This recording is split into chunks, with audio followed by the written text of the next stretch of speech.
Hey, good morning. This is Diary of the Coach, episode 201. 201. Hey guys, how are you? How was your sleep? How is your morning?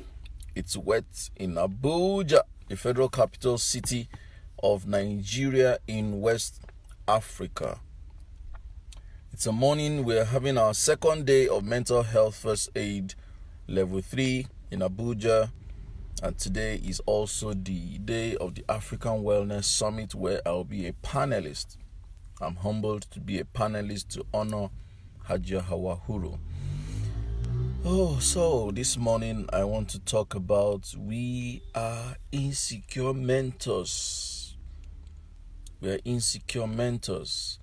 I want this message today is strictly for young people, the younger generation, looking up to us as we look up to older people.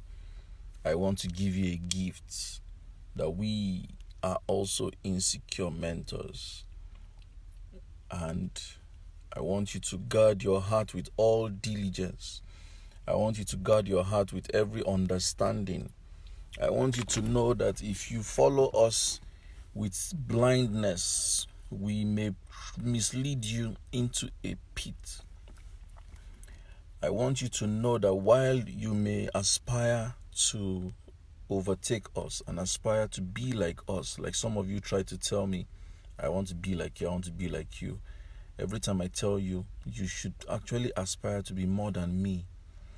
I do not pray that anyone that I am mentoring or anyone looking up to me becomes like me.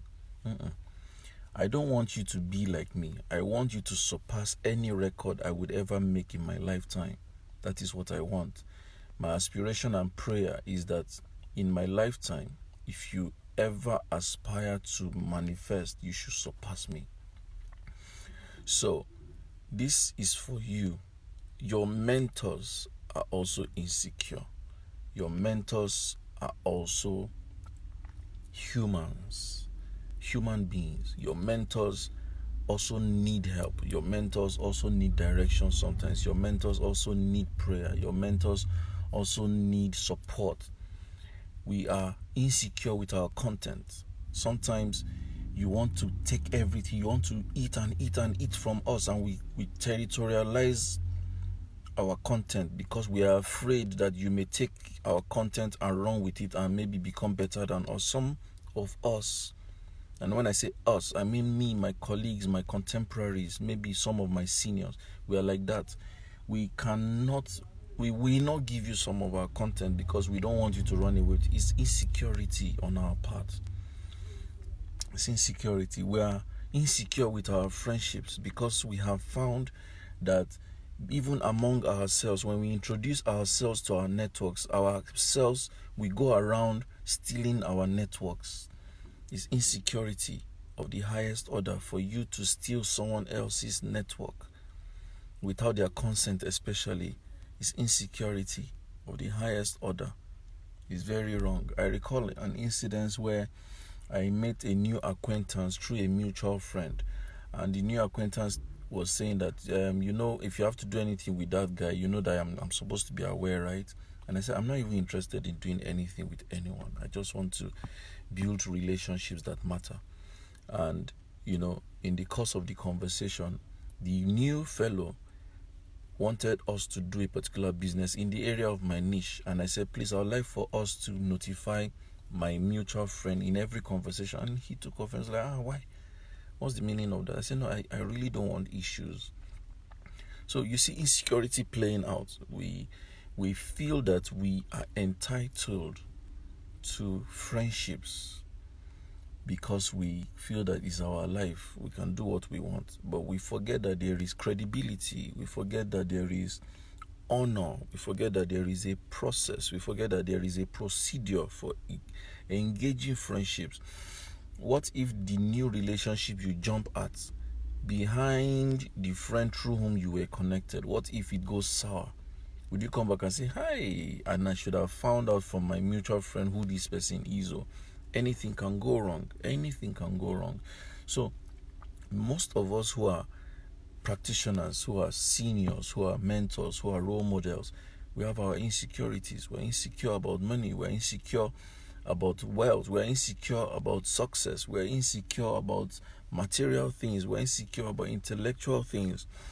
And most times when we look at the end of the day, really, having done all that you can do, having been there, done that, last, these things are immaterial.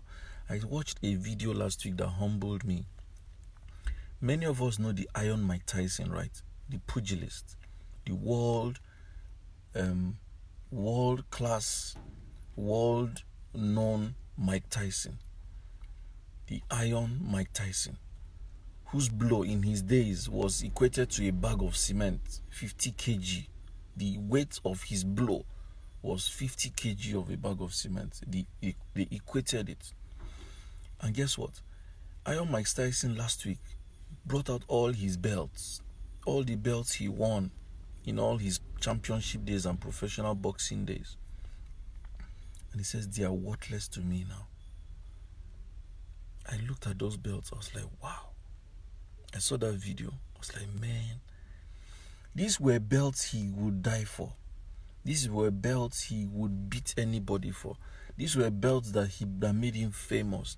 These were the accolades and the titles that kept him world best. And today he says, they are worthless. They don't translate to anything. I'm like, what? It's profound. I told you I've been in some of the books I've read this year. I've read a lot of books this year, and I'm really proud that I could make time to do so. One book that I read, Soldiers of Fortune, when they were describing how Abacha ascended the throne of the head of state. Abacha was said in the book to have schemed and worked and tirelessly strategized. He was like a mafia. And at the end of the day, he became head of state. We all know how long it took. And he slept. Like God took him out. When I got to that point, I was wondering, after all this scheming, calculating, permutating, combining, strategizing, call it anything, at the end of the day, you still didn't last on that place, on that seat. So sometimes when I see some of the things we're so frantically pursuing, it tells me that we are yet to understand the dynamics of life. Someone tells me that, Coach Sam, my problem with you is that you easily forgive. People hurt you. You don't show it. You communicate it, and then when they come back, you easily admit them back into your friendship.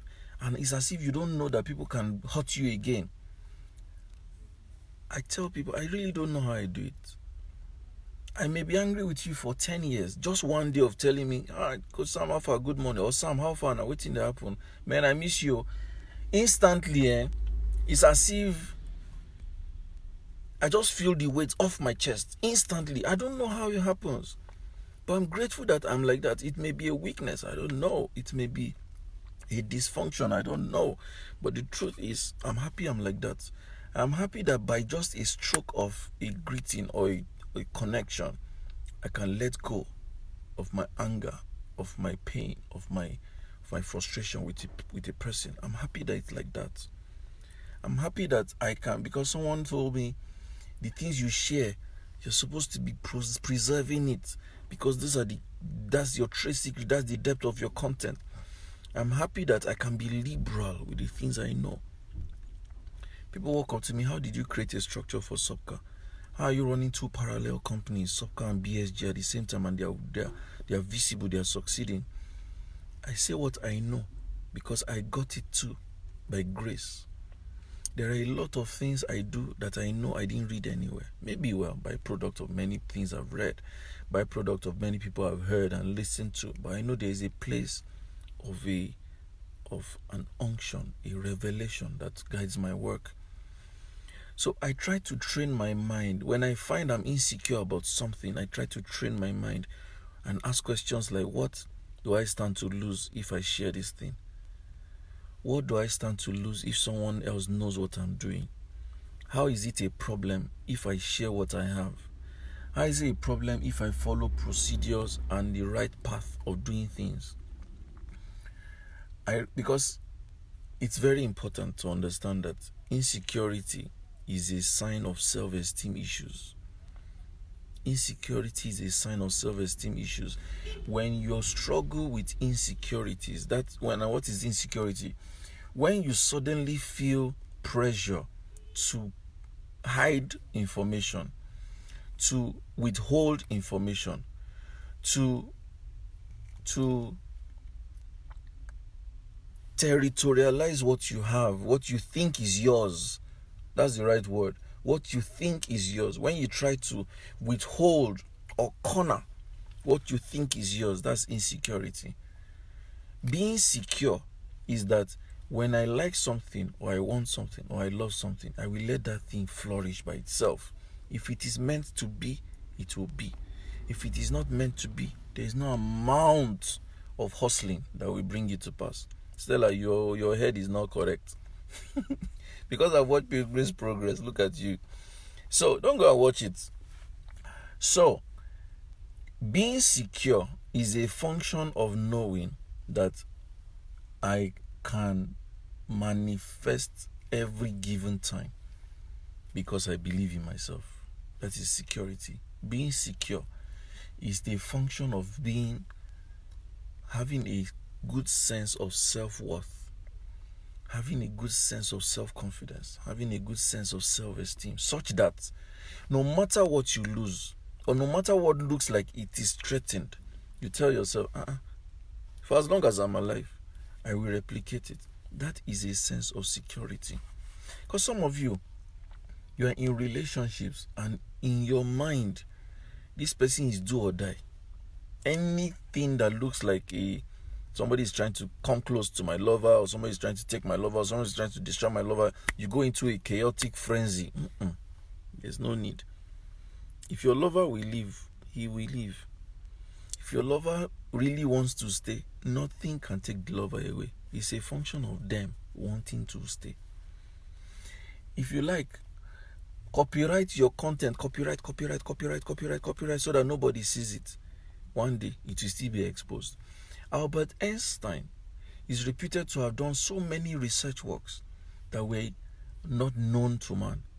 He died. Even the one that we are celebrating him for, the E is equal to MC square, the formula of relativity, even that one that he exposed to the world was rejected while he was alive. When he died, his relativity theory became true. It was accepted.